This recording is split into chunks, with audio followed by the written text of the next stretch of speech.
Morning, friends. Welcome back to Honeybee Farmstead. I'm Mel, if you're new here. I'm Grace. And behind us is Mina. Go, Mina. And like all the chickens. But yeah, welcome back, or welcome if you're new.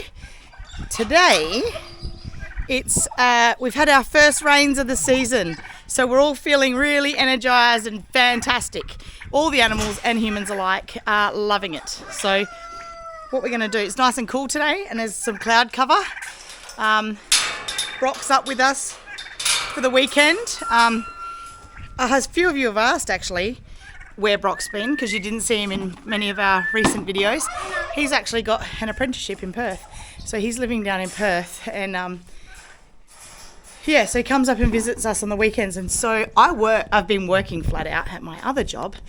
And yesterday, Brock and Noah spent the day pulling down old fences because we're about to put another crop in a different paddock, which means we need to fence between Hippo Rock and Tree Dam to be able to keep the cows in and out of the crop. So yeah, they pulled down all the fences and made it all nice and neat and things like that. So we're getting lots done. I'll show you. Today they're going to go and do some tip runs because look at that. That's all the old fencing and rubbish from just grab them both. Yeah, the old fences and stuff from around the place are going to the tip to try and keep everything nice and clean. And so today, while we've got everybody, we are doing some sheep sheep maintenance. We've had a few turn up with swollen chins, and that can mean a few things, different illnesses that sheep get. And so it means that we have to do some maintenance on the sheep. It means drenching them for any parasites or anything, especially now the wet weather's come in, because worms obviously breed. That's their ideal conditions, is when the ground is wet. They thrive in that. When it's dry, they kind of dry out and die. They do leave their eggs behind, so we still have to constantly maintain it. But yeah, we want the animals to have the best start to the season. Our ram's looking a little bit off, so we thought we'll take you guys along with us while we do some sheep work. And it is kind of quite hectic, but I'm going to try my best to explain why we do the things that we do in our sheep marking and worming, etc., etc. So we only really generally do it twice a year, because we found that we don't need to do it anymore. They are generally really healthy. And in fact, majority of my flock are extremely healthy. So before it starts to compile and get worse, or whatever the rams gets passed on to the sheep and lambs, we're just going to make sure we treat everyone and get them all good. So come along with us, and we hope you enjoy this video.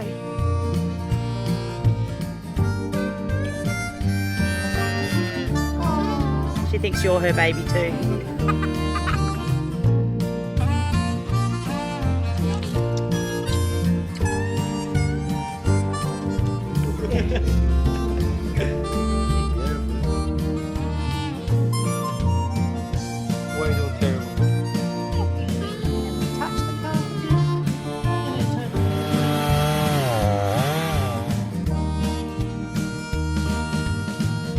Alright guys, so we've got our stuff together. I'm going to turn you guys around and show you what we're taking and why, explain it to you.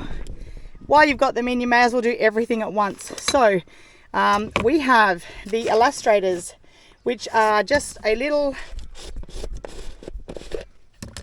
green ring like that, and it goes over the illustrator pliers like that, and then you open it and you put it over the tail or the testicles, making sure that both balls are inside. Release it and they go numb and fall off.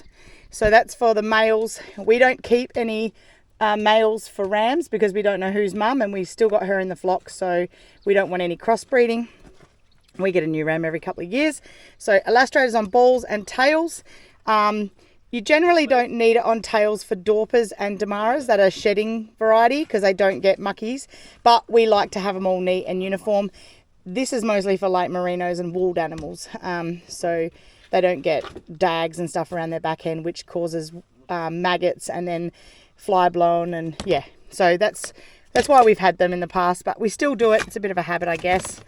Then we've got the ear tag applicator and all of our ear tags with our pick identification to say that these animals belong on this property. We've got some syringes in case we need them. I know our ram's not well, so we use a healthy wellness and vitality mix just to give him a boost of all the vitamins and minerals and things he could possibly need. Chelate, minerals, trace elements, vitamins, etc. We have pink eye solution, terramycin, for it's an antibiotics, broad spectrum, in case any of them have pink eye. I've not seen any with any issues like that, but we take it just in case we need it. An antiseptic solution for in case we find any infected bits or whatever that need treatment.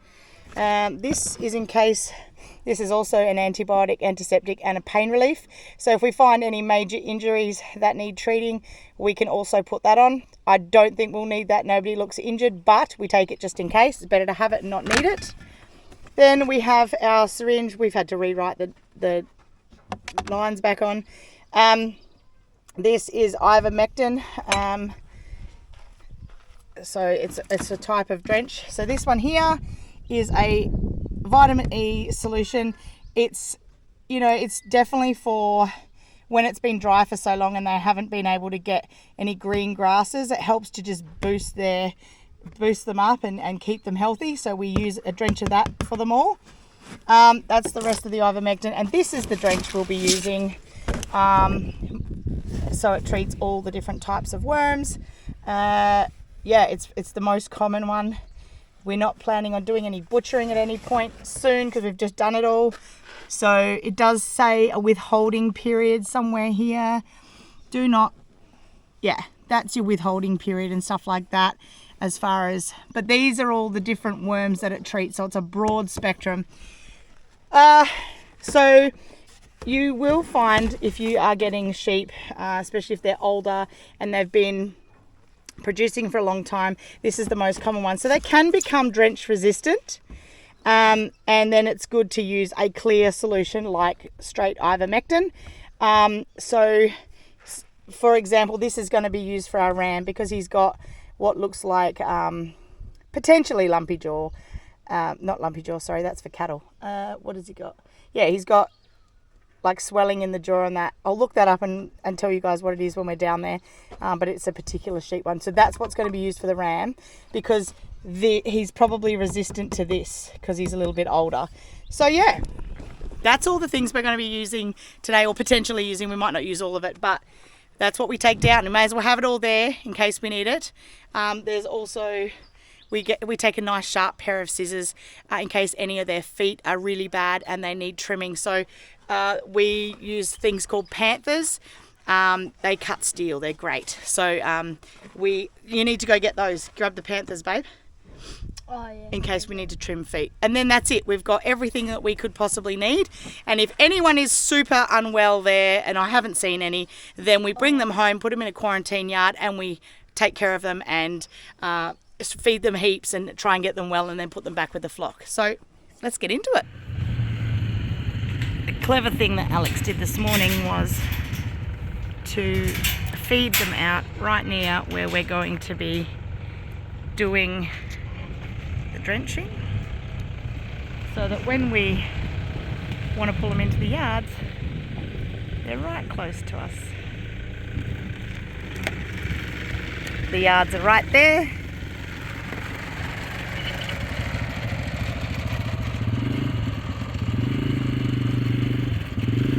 And we've got one little quad bike to get around any stragglers that have taken off already.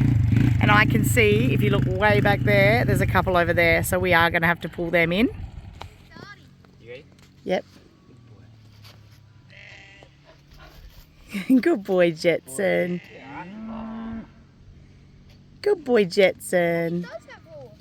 Nah, they're little caps. That happens all the time.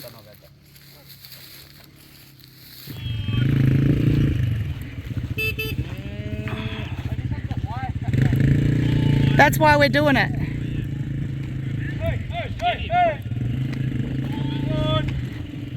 So grab this piece of fence, Noah, and shut.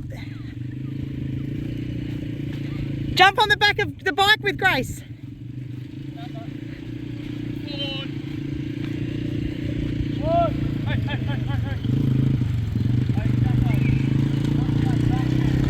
Sit down, Jax. Hey.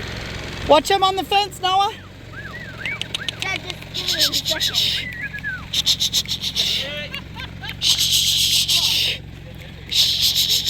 Watch.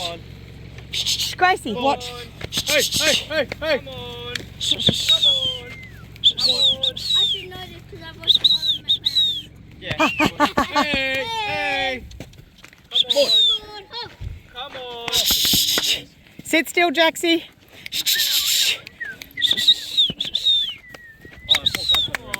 There they go.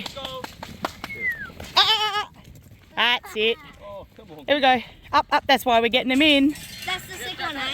Stand there in the middle, bub. Look at how they jump. Good job, baby. Oh, there's bugger all here now. No. Yes, but they are a bit feral. We'll be right. So And down there, gate shut, so they'll only be able to in that cage. They're in there, they want to be in there. If they jump over, it's not the end of the world. in, Grace. Oh, I see the one with the wire. Right there. Where? Watch her, watch her, watch her. Right there. At the end. At the end. Yep, yep, yep, yep. Come on. Grab him.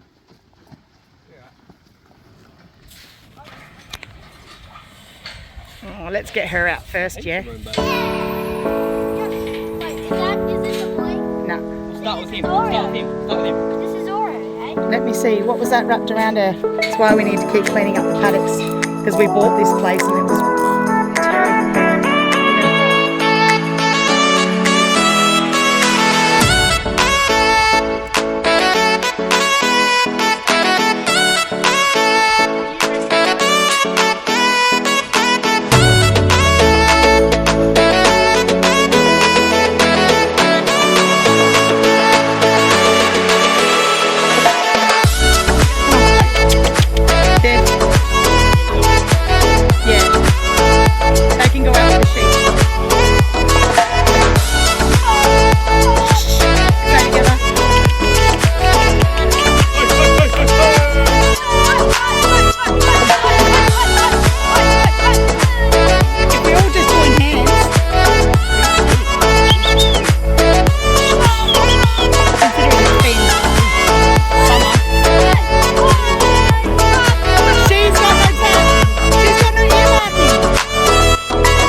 Jacket.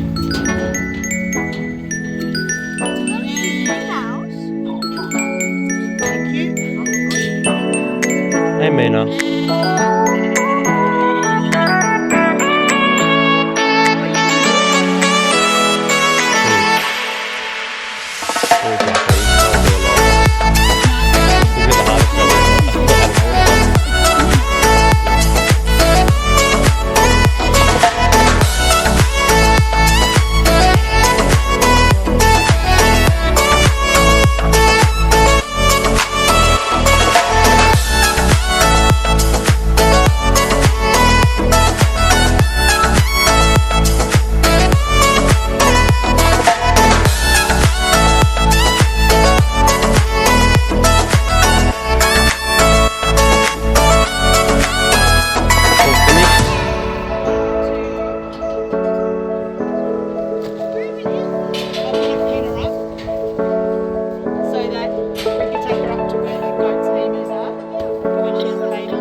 Get up.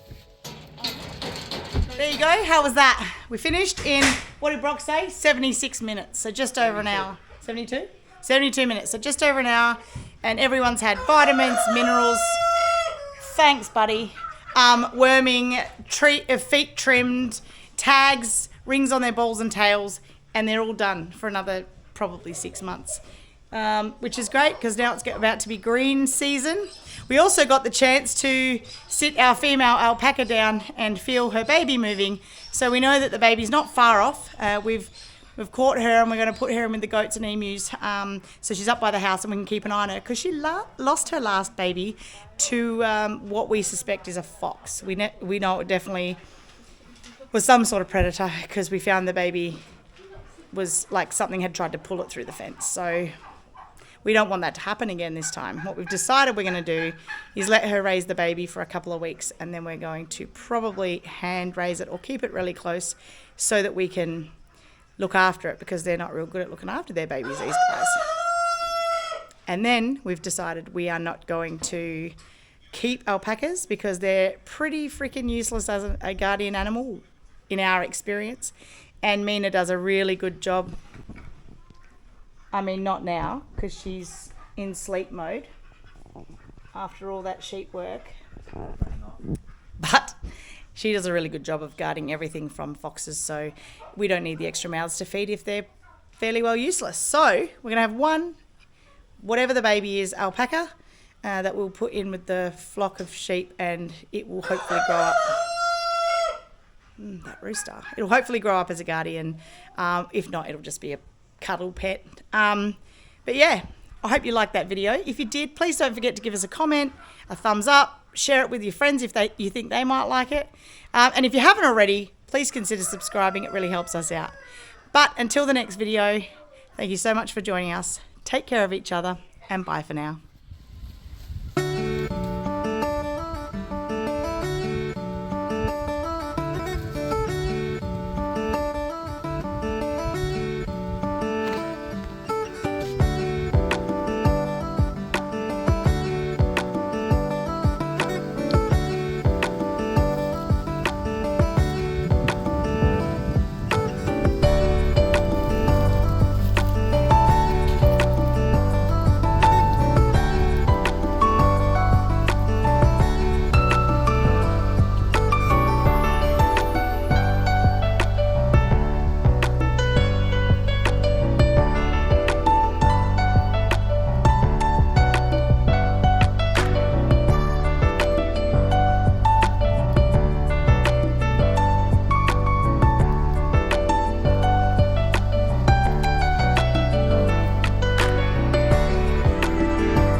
Why don't you get their green tray and walk it up there so they can have some too?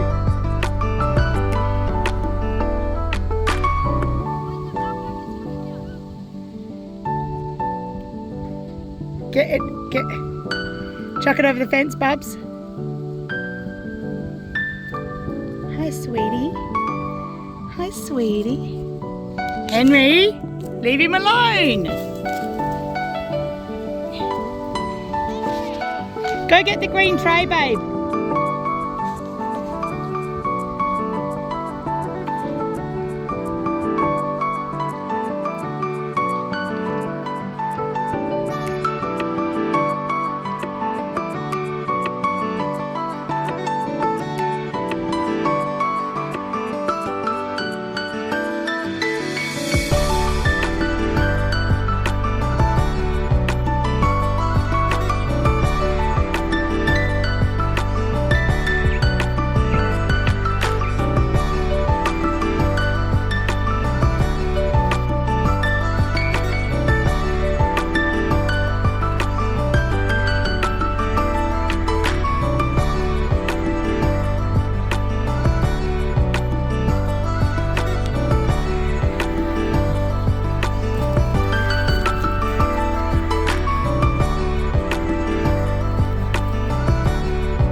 Scoop it. Use the side of it and scoop it.